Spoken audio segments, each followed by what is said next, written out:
नमस्कार दोस्तों, आप देख रहे हैं पनियाल स्टडी। तो जैसा कि हम लास्ट वीडियो से डिस्कस कर रहे हैं ओल्ड क्वेश्चन पेपर।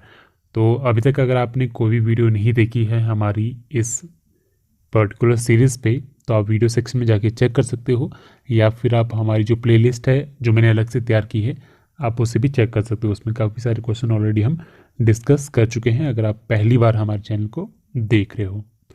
तो उसके बाद दूसरी बात करते हैं, आज हम कौन सा एग्ज़ाम डिस्कस करने वाले हैं। आज हमारे पास एग्ज़ाम है टीजीटी आर्ट्स का, कमीशन का ये एग्ज़ाम है। तो बात करें इस एग्ज़ाम की, तो ये एग्ज़ाम हुआ था 27 मई 2018 को। और पोस्ट कोड की बात करें तो पोस्ट कोड इसका है 631।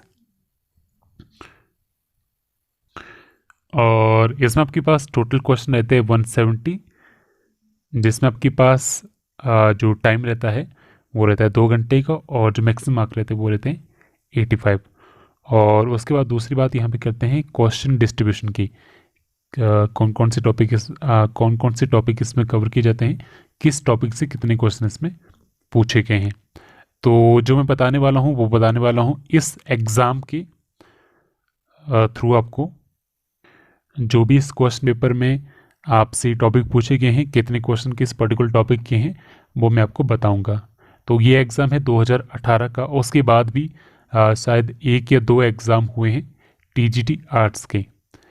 तो जो लेटेस्ट वाले हैं उसको भी मैं डिस्कस करूंगा, और उसमें मैं बताऊंगा कि किस तरह के क्वेश्चन पूछे गए, कौन कौन से टॉपिक से क्या पहले पूछे जाते थे और क्या अब जो लेटेस्ट है उसमें पूछे जा रहे हैं। ठीक है, तो बात करें इस एग्ज़ाम की।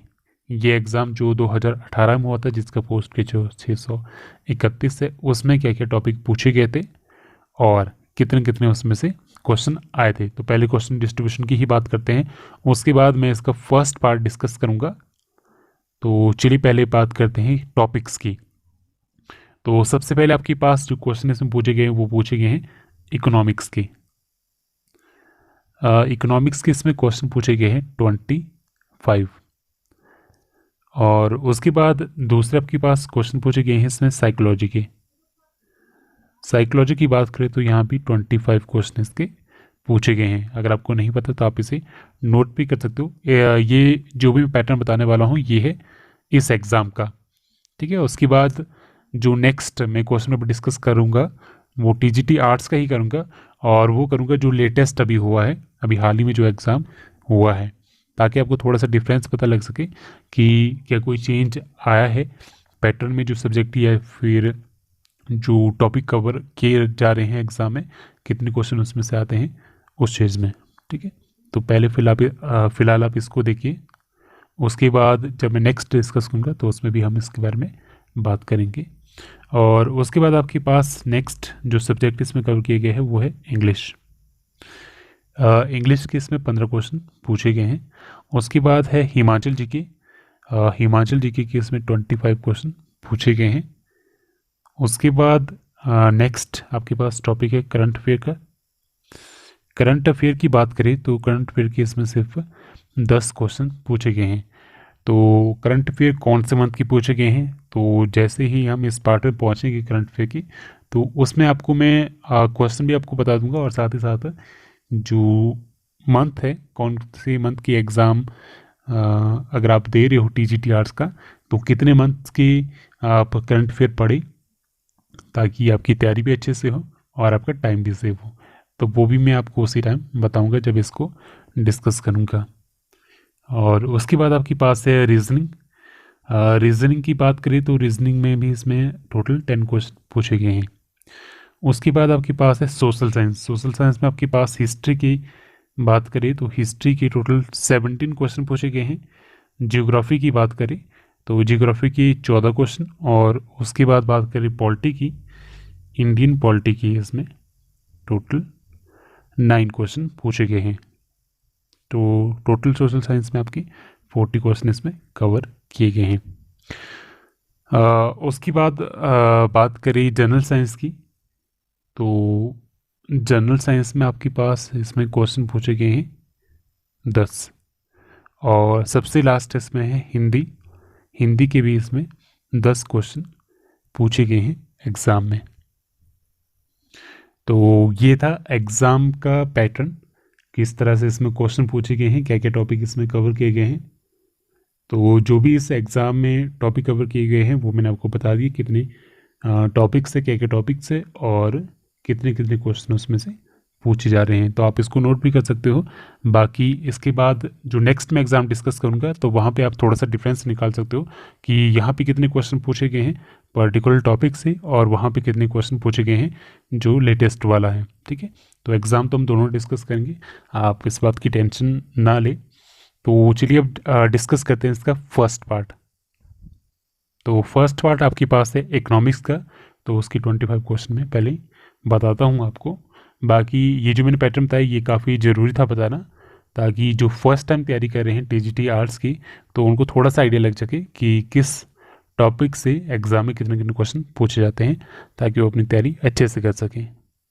और जैसे जैसे मैं जो क्वेश्चन पेपर डिस्कस करूँगा, अगर इसमें कोई कमी पेशी रहती है तो उसको मैं पूरा करने की कोशिश करूँगा। तो फर्स्ट क्वेश्चन क्या है, नीति आयोग इज, नीति आयोग क्या है, एक एडवाइजरी बॉडी है, परामर्श दात्री निकाय है। तो ऑप्शन सी इसका करेक्ट आंसर है। नीति आयोग आपका बना था 1 जनवरी 2015 को, और इसने जगह ली थी प्लानिंग कमीशन की। पहले था आपका प्लानिंग कमीशन जो बना था 15 मार्च 1950 को, 2015 के बाद इसे नीति आयोग में बदल दिया गया था। नीति आयोग की फुल फॉर्म क्या है, national institute for transforming India. ठीक है, और इसके अध्यक्ष रहते हैं प्रधानमंत्री। Next, when a contract be discharge by operation of law, कब किसी संविदा का अनुमोचन कानून के परिचालन से किया जा सकता है। तो करेक्ट आंसर इसका option C, difficulty of performance, निष्पादन में कठिनाई होने पर। नेक्स्ट क्या है, what do you mean by quantum merit, quantum merit से आप क्या समझते हैं। Correct answer option B, as much as earn, उतना ही जितना कमाया। नेक्स्ट क्वेश्चन नंबर 4 क्या है, insurance sector in India is regulated by, Bharat में जो बीमा क्षेत्र है उसका नियमन यानी रेगुलेशन किसके द्वारा की जाती है। Correct answer option D, IRDA के द्वारा। तो ये आपके पास क्या है, IRDA, insurance regulatory and development authority. Next question क्या है, finance commission is constituted under which article of the constitution of India. तो वित्त आयोग जो है उसका गठन भारतीय संविधान के किस अनुच्छेद के अंतर्गत किया गया है। करेक्ट आंसर इसका ऑप्शन बी, अनुच्छेद आपका है 280। 280। Next, the process of commercialization involves the, वाणिज्यीकरण की प्रक्रिया में क्या निहित है। तो correct answer is option D, all of this. All of this में आपके पास क्या है, deciding product characteristics and package, building up a appropriate marketing mix, introducing product in the market. तो ये आपके पास ऑप्शन डी इसका करेक्ट आंसर है। नेक्स्ट क्वेश्चन क्या है, डी इवेल्युएशन सिग्निफाइज, अवमूल्यन सार्थक करता है क्या चीज़। Correct answer option D, lowering value of dollar. तो ऑप्शन डी क्या है, डॉलर का मूल्य घटाना। नेक्स्ट, डेफिसिट फाइनेंसेस, घाटे का वित्तीयन क्या है। 8 का correct answer option C, encourages inflationary tendencies, स्फीति की प्रवृत्तियों को प्रोत्साहित करता है। नेक्स्ट क्वेश्चन नंबर 9 क्या है, which of the following is fee based service, निम्न में से क्या एक शुल्क आधारित सेवा है।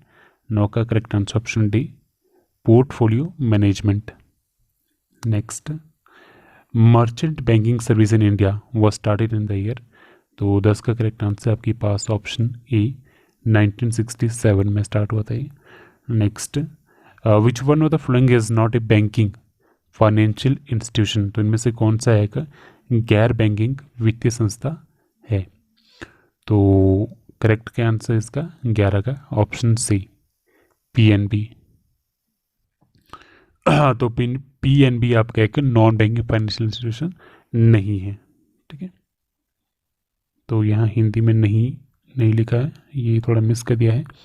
तो यहाँ पे क्या था, निम्न में से कौन सा एक गैर बैंकिंग वित्तीय संस्था नहीं है? तो पीएनबी नहीं है, बाकी आपकी सारी नॉन बैंकिंग फाइनेंशियल इंस्टीट्यूशन है।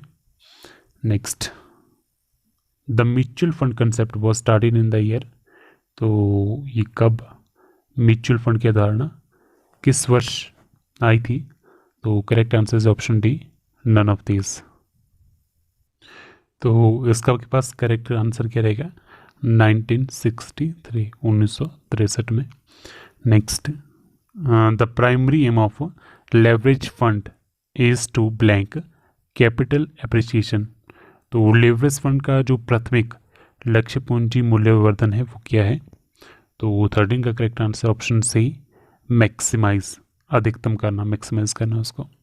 Next, ICRE was set up in the year, तो ये कब स्थापित किया गया था? करेक्ट आंसर इसका ऑप्शन सी, 1991 में।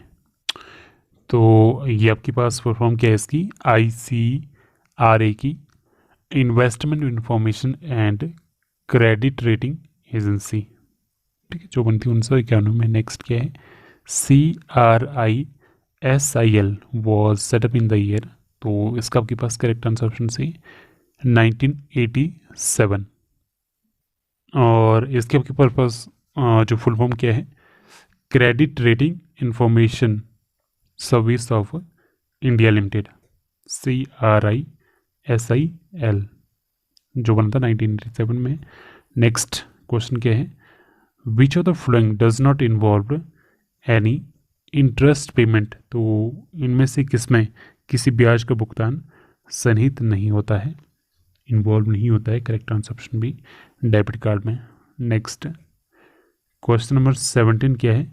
If quartile deviation of given set of data of 20 observation is 12, then value of standard deviation is, यदि 20 परीक्षणों के दिए गए किसी डेटा समुच्चय का चतुर्थक विचलन 12 है तो मानक विचलन का मान क्या होगा? 17 का आपके पास करेक्ट आंसर क्या है? ऑप्शन बी, ये होगा 18। तो इसको मैं आपको थोड़ा सा सॉल्व करके यहाँ पे बता देता हूँ कि आंसर इसका कैसे निकाला गया है। तो आपके पास रिलेशन क्या होता है क्वार्टाइल डेविएशन और स्टैंडर्ड डेविएशन के बीच में? क्वार्टाइल डेविएशन को मैं लिख रहा हूँ Q डॉट डी करके, तो ये इक्वल होता है 2/3 मल्टीप्लाई बाय स्टैंडर्ड डेविएशन, तो इसको मैं लिखता हूँ SD करके, ठीक है। तो QD equal to 2/3 standard deviation. तो यहाँ पे आपको निकालना क्या है? Standard deviation. तो स्टैंडर्ड डेविएशन को अगर हम यहाँ से निकालें, मैं यहाँ पे लिखता हूँ इसको SD करके, तो ये क्या हो गया? 3/2 क्वार्टाइल डेविएशन, ठीक है। तो आपके पास क्वार्टाइल डेविएशन आपके पास 12 दिया गया है, ठीक है। तो इसको यहाँ पे फिल कर ले, तो ये आपके पास क्या रहेगा? 3/2 मल्टीप्लाई बाय 12, तो ये कट हो गया 6 18, तो ये इसका आंसर आ गया। तो काफ़ी सिंपल है, अगर आपको फॉर्मूला पता है तो आप इसे, अब अगर आपको इसका रिलेशन पता है तो आप इसे इजली सॉल्व कर सकते हो। नेक्स्ट क्या है? The area under normal distribution covered with in micro +- 3 second limit is, तो ये क्या है? माइक्रो +- 3 सेकेंड सीमा के अंतर्गत सामान्य वितरण के अधीन अवतरित क्षेत्रफल क्या है? तो 18 का आपके पास करेक्ट आंसर ऑप्शन सी, ये है 0.9973। Next, the beta equity is positively correlated with, beta equity धनात्मक रूप से सहसंबंधित है किससे? तो करेक्ट आंसर इसका ऑप्शन सी, फाइनेंशियल लेवरेज से, वित्तीय लीवरेज से। Next, depreciation is blank expenditure, मूल्यह्रास एक ब्लैंक खर्च है, तो ये क्या है? सेमी वेरिएबल, अर्ध परिवर्तनीय खर्च है। नेक्स्ट क्वेश्चन क्या है? 21, calculate reorder level from the following, तो सेफ्टी स्टॉक आपके पास क्या? 1000 units, consumption per week 500 unit, it takes 12 weeks to reach material from the date of ordering, तो निम्नलिखित को निम्नलिखित से पुनः ऑर्डर स्तर की गणना कीजिए। सुरक्षित स्टॉक आपके पास क्या है? 1000 इकाइयाँ। प्रति सप्ताह खपत कितनी है? 5000 इकाइयाँ। जो आदेशित होने की तिथि है, सामग्री पहुंचने से 12 हफ्ते लगते हैं। तो जब आप ऑर्डर करते हो उसके बाद मटेरियल पहुंचने में कितने दिन लगते हैं? 12 दिन लगते हैं। तो इसका आपके पास करेक्ट आंसर क्या होगा? 21 का ऑप्शन डी, 7000 यूनिट्स। तो ये इसका आंसर रहेगा। तो आप इसे खुद सॉल्व कर सकते हो। नेक्स्ट 22 क्या है? Determine the firm's total asset turnover TAT if its net profit margin, जिसे कहते हैं NPM, is 5%। Total asset are 8 million and rate of interest is 8%। Firm का कुल परिसंपत्ति टर्नओवर निकालिए। TAT आपको निकालना है। यदि इसकी कुल लाभ सीमाएं NPM जिसे हम कहते हैं वो 5% है और कुल परिसंपत्ति 8 करोड़ तथा ब्याज कितना आपके पास? 8% है। तो इसका आपके पास करेक्ट आंसर है ऑप्शन ए, 1.60। नेक्स्ट क्वेश्चन क्या है? 23, determine break even point BEP if sale is आपके पास 1 लाख, वेरिएबल कॉस्ट आपके पास 50,000 है और प्रॉफिट कितना है? 20,000। तो ये आपको निकालना है। आपके पास वैल्यू सारी दी गई है, आपको सिर्फ फॉर्मूला लगाना है और निकालना है। मैं आपको आंसर बता देता हूँ। 23 का ऑप्शन ए, 60,000 इसका आंसर है। नेक्स्ट 24 आपके पास क्या है? Which column of cash book is never balanced? Cash book की कौन सी कॉलम कभी संतुलित नहीं की जाती? तो 24 का ऑप्शन ए, डिस्काउंट कॉलम इसका करेक्ट आंसर है। ये कभी बैलेंस नहीं होती। 25 क्या है? Example of operating system is, operating system का उदाहरण क्या है? Correct answer is option A, ये क्या है? फोर्ट्रीन। ये क्या है? एग्जाम्पल है ऑपरेटिंग सिस्टम का। तो ये था इसका फर्स्ट पार्ट और नेक्स्ट पार्ट में हम डिस्कस करेंगे साइकोलॉजी सेक्शन। तो आज के लिए इस वीडियो में फिलहाल इतना ही। So thank you so much.